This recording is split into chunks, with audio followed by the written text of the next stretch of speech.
विधान परिषद की 5 सीटों पर एमएलसी के लिए जो चुनाव हुए, बीजेपी उनमें से 4 सीटों पर अगर हम कहें तो जीत की ओर दिख रही है। हमारे साथ उप मुख्यमंत्री ब्रजेश पाठक जी हैं। सर, ये जो एमएलसी चुनाव हुए 5 सीटों पर, 4 पर बीजेपी जीत का चौका। पार्टी की प्रचंड बहुमत से जीत के लिए मैं सभी मतदाताओं का हृदय से आभार प्रकट करता हूं। ये जीत आदरणीय प्रधानमंत्री नरेंद्र मोदी जी की गरीब कल्याण योजनाओं की है और आदरणीय मुख्यमंत्री जी की लॉ एंड ऑर्डर की है।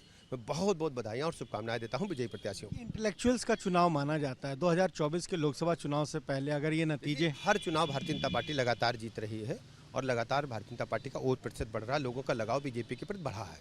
5 सीटें जीतने का लक्ष्य था लेकिन एक कम रह गई, कहीं चूक हो गई। नहीं, चूक क्या, दरअसल हमारे मतदाताओं ने जो निर्णय दिया है उसको हम सुधार करते हैं, स्वागत करते हैं। इसका असर 24 के लोकसभा चुनाव पर बीजेपी तरह से हम 24 में 80 की 80 सीटें जीतेंगे और अच्छा माहौल है बीजेपी। जिस तरह से विवादित बयान आजकल चल रहे हैं, रामचरितमानस का मुद्दा, उनके लिए भी एक मैसेज है। उनके लिए दुखद मानते हैं ये इस प्रकार की बयानबाजी। ये आपकी जीत उनके लिए काम पर ध्यान देना चाहिए, गरीब कल्याण पर ध्यान देना चाहिए लोगों को। जिस तरह का वो मैसेज दे रहे हैं उसमें आया है उत्तर प्रदेश का, उस बजट जिस तरह से वो मैसेज दे रहे हैं तो उनके लिए ये गलत है। वो इन प्रकार ने इस प्रकार की भावनाओं को भड़काने का प्रयास करें, इसमें सफल नहीं होंगे। इसी तरीके से हमने कि आप देखिए किस तरह जो जीत मिली है उसके बाद किस तरीके से उप मुख्यमंत्री ब्रजेश पाठक हैं, उन्हें लड्डू खिला रहे हैं। पार्टी के लोग हैं, कुछ समर्थक हैं, सभी लोग उनको लड्डू खिला रहे हैं। ये स्थानीय निकाय के चुनाव में भी फिर यही रणनीति रहेगी। हल्का सा लगा लीजिए, जो स्थानीय निकाय के चुनाव होने उसमें भी यही रणनीति रहेगी।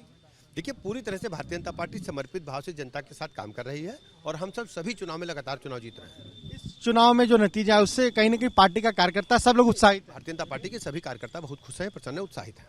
तो ये आपने सुना, क्या कहना है उप मुख्यमंत्री ब्रजेश पाठक का। साफ तौर पर वो कह रहे हैं कि जिस तरीके से ये चुनाव परिणाम आया है वो कहीं ना कहीं 2024 के जो लोकसभा चुनाव होंगे उसमें बीजेपी किस तरीके से अपनी रणनीति पर काम करेगी वो भी बता रहा है।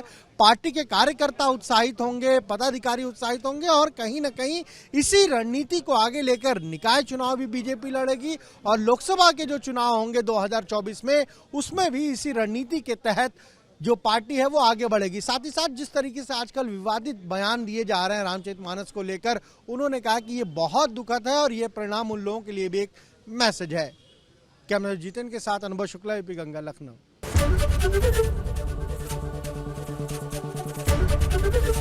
एबीपी गंगा, खबर आपकी, जुबान आपकी।